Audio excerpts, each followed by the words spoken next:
In the last video, we spoke about the nature of sound energy, which is a wave, and we specifically saw that it's a longitudinal wave, right? Unlike light and water, which are transverse waves. So in this video, we'll start with certain specific characteristics of a wave, and that will apply to sound also. So let's start by drawing a sound wave. So we saw that on a graph, if we plot the density or the pressure, right, on the y-axis,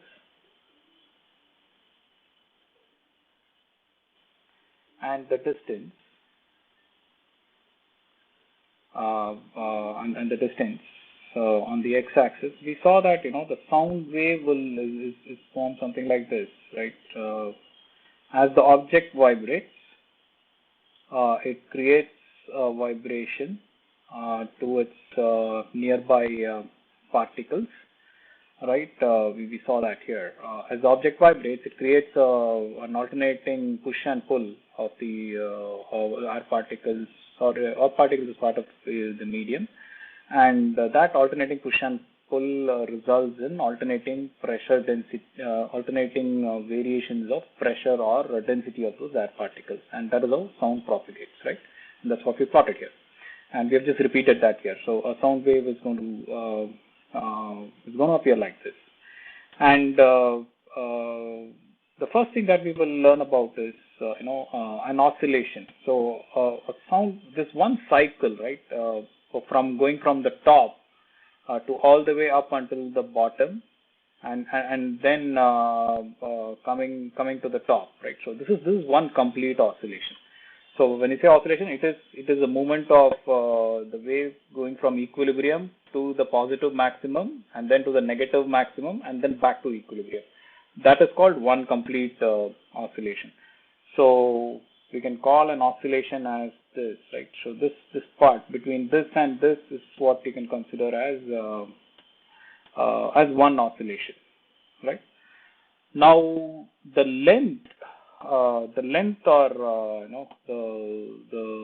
distance, the length of a wave, the length of one particular oscillation. So this is your oscillation, and the length, if you really measure the distance between these 2 points, is what we call as is what is called as a wavelength. So wavelength is the distance between is the length of one oscillation. It's the length of one oscillation. And this part, this length is also going to be the same between two peaks, right? So this is a peak and a valley, right? So this is the peak of the wave, and this is the valley of the wave, right? So the lowest point, pressure point, is your valley, and the highest pressure point is the peak.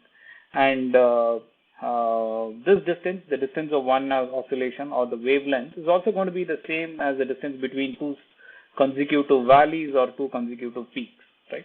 So you can call the wavelength as not the length of one oscillation, but also the distance between two consecutive peaks or valleys.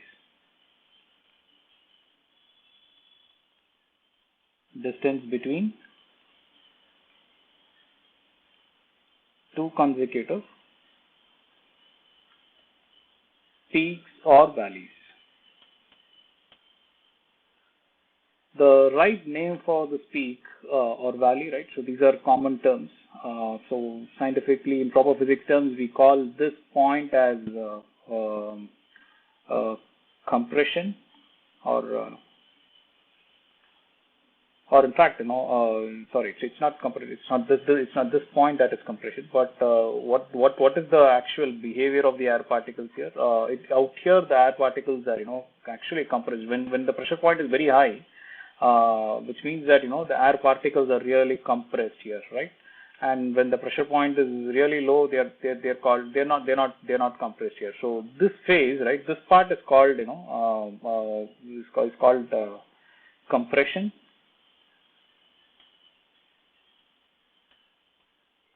and this part is what the air particles when they are hitting this point, it's called rarefaction.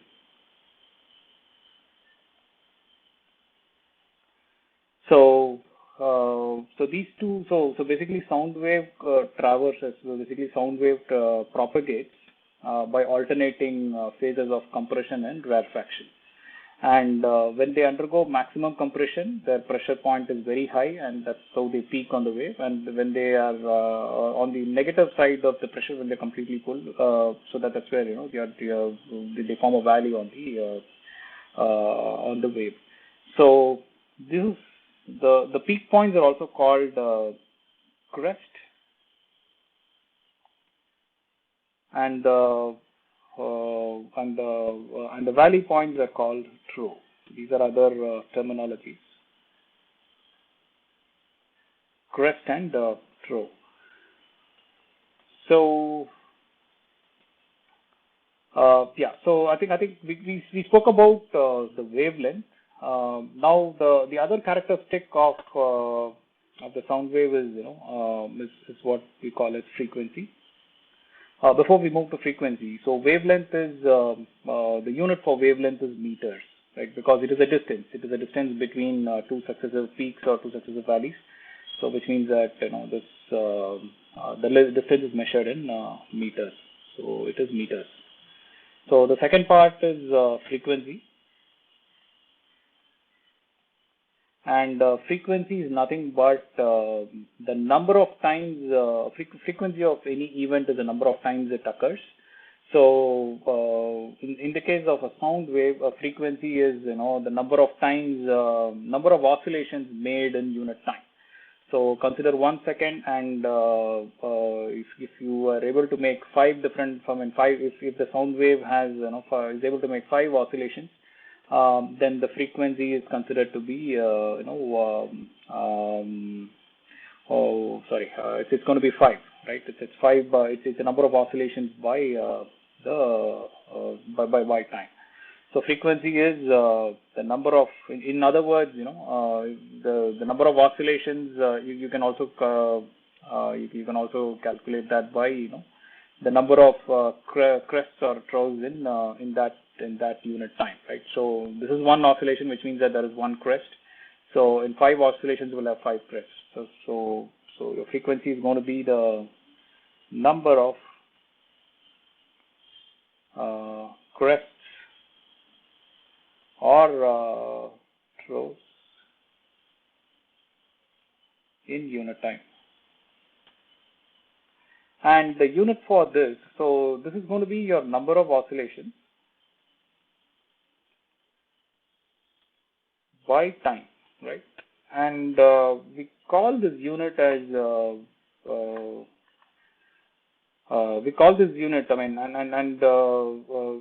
unit for frequency is hertz, and this is again in honor of the physicist Hertz for all his contributions to physics. And 1 over time, right? So this is number of oscillations by time. Time is in seconds, so anything 1 over time is considered the unit is hertz in honor of hertz. So this is your frequency. So we spoke about wavelength, which is the length of one oscillation. Frequency is number of oscillations per unit time. The unit is hertz. The last part is called time period, and that is an inverse of frequency. So time period is the time taken by one oscillation.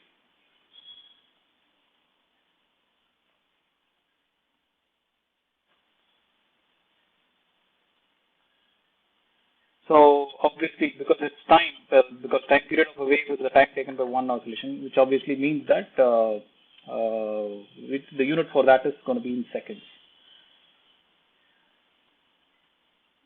right? And your time period, if you call this time period as t, your time period is going to be 1 over the frequency, right? So this is how these two are related. So if there are 5 oscillations made in 1 second, which means that your frequency of the wave is 5, but your time period is 1/5 of a second. So that's the relationship here.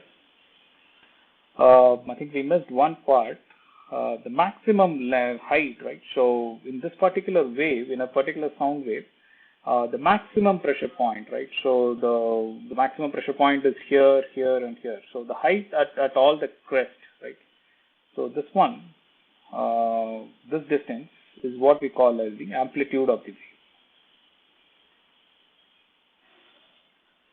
We call this the amplitude of the wave, which is the maximum height of that particular wave, which is the maximum, pressure point or the variation in the density of that particular wave. So this maximum height is what we call as the amplitude. So these are all, the physical aspects of a particular wave. These are all the 3 aspects of, your wavelength. We spoke about wavelength. We spoke about frequency, we spoke about time period, and we spoke about amplitude, right? So these are all physical properties of or characteristics of a wave. When I say physical, these are objective measures. You can measure these, right? Through an experiment, you can measure all of this. If I measure, if I take if there is a tuning fork that vibrates, and if I measure these attributes of the tuning fork, and if you measure the attributes of the tuning fork, all these values are going to be the same, right? So we call them as absolute measures: amplitude, the wavelength, the frequency, and the time period. There are also subjective measures, which is, when I say subjective, there are also certain subjective characteristics of sound, which are mostly from the standpoint of the person who is perceiving that sound. So my sensitivity in my ears can be different from your sensitivity of your ears. What is loud to me may not be as loud to you, right? What is loud to you may not be as loud to me. I may not perceive it the same way, right? So those are other characteristics which are subjective, which can vary, right? Which can vary from one individual to the other, correct? So the nature of sound is consistent. The frequency of sound is the same, irrespective of who the listener is, right? Whether it's me or you. The frequency of the sound wave is going to remain the same. But the sensitivity of the ears, of my ears, will determine how that particular sound wave is perceived by me. And the sensitivity of your ears will determine how the same wave is going to, the wave of the same frequency is going to be perceived by you, right? So those characteristics are what we will quickly look into, and we will start with something called as pitch. I'm going to use a different color here.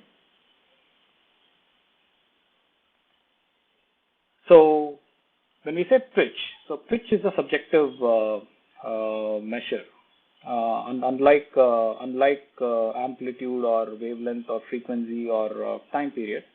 So pitch is a subjective characteristic of sound, and pitch is the way we define pitch is it is our ears' response to the frequency of the sound.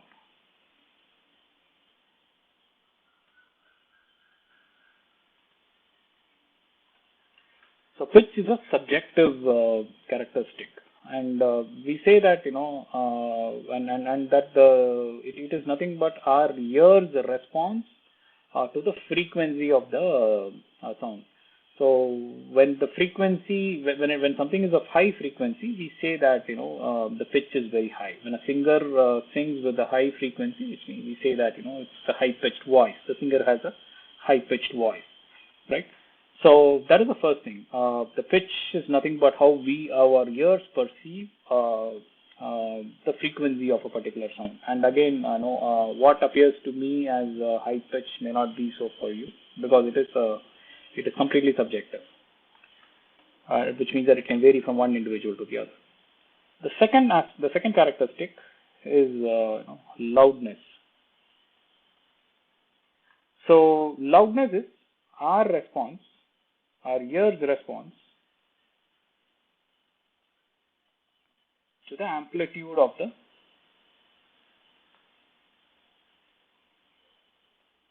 sound wave.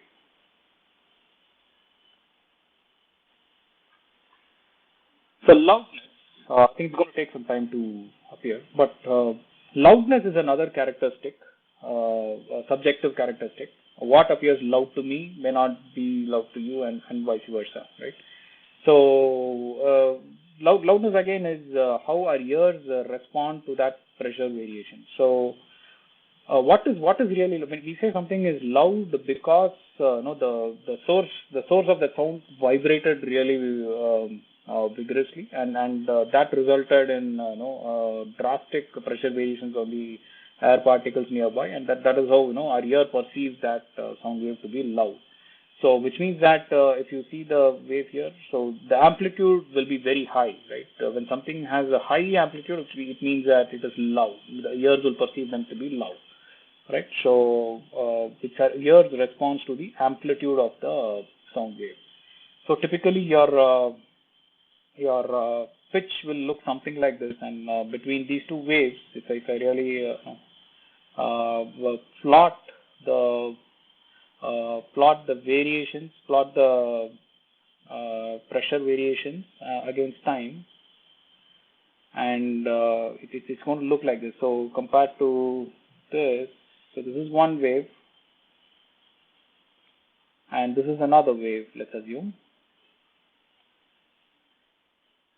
So considering these two examples, you might see that the frequency of this wave is very high, and the frequency of this wave is less than compared to this. So this is a high-pitched wave, right? And similarly, loud, if you really observe, it's going to be something like this. So this is one wave, and let's take the example of another wave, which is going to be like probably.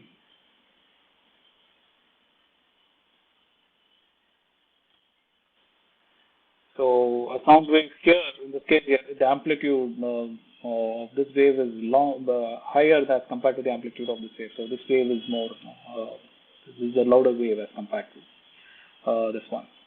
So these are the two characteristics, and there are more actually. Just to get this list complete, so we spoke about pitch, we spoke about loudness. There is also this aspect of timbre. So timbre is the characteristic that helps us differentiate two sound waves that have the same pitch and loudness. So it's a characteristic that helps us differentiate two sound waves that have same frequency and loudness. Timbre is also a very subjective characteristic. You cannot really measure it, and it's through timbre, the timbre that we differentiate the voices of two people. So let's assume that you get into a Zoom call, and Zoom call or a WebEx call, you have your online classes, and if your teacher joins in and your friend joins in, and you will exactly know the voice of your teacher and your friend. Both of them are not, both of them are equally loud. Both of them, the frequency of their voice is also the same. The pitch is the same, their loudness is the same. Yet you can differentiate your teacher from your friend, which means that it is that characteristic of sound is what is called the timbre. Even when there are two sound waves with the exact same frequency and loudness, you can still differentiate them, and that's through timbre. The next one is note. So a note is a sound with we call a music note, right? A music note is a music note has a varying frequency, right? A musical note is very pleasant to hear, but it doesn't have the same frequency throughout, right? There is variation in it, which is pleasant, right? And that is what, and such a piece of sound wave is called a note. So note is nothing but sound with different frequencies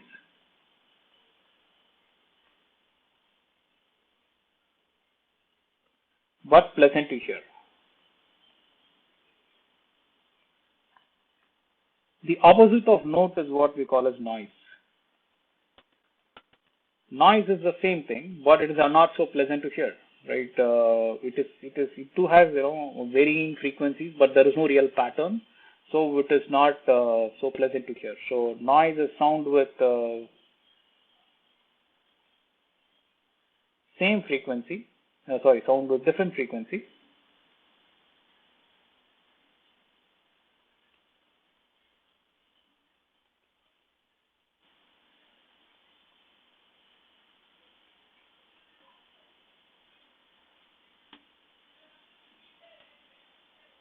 But unpleasant.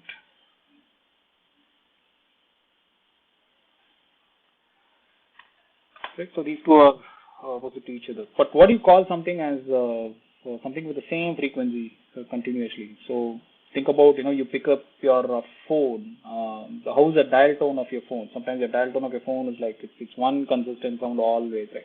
Which means that sound has the same frequency all the time, and that's what we call as tone. That's the last characteristic. So tone is sound with same frequency.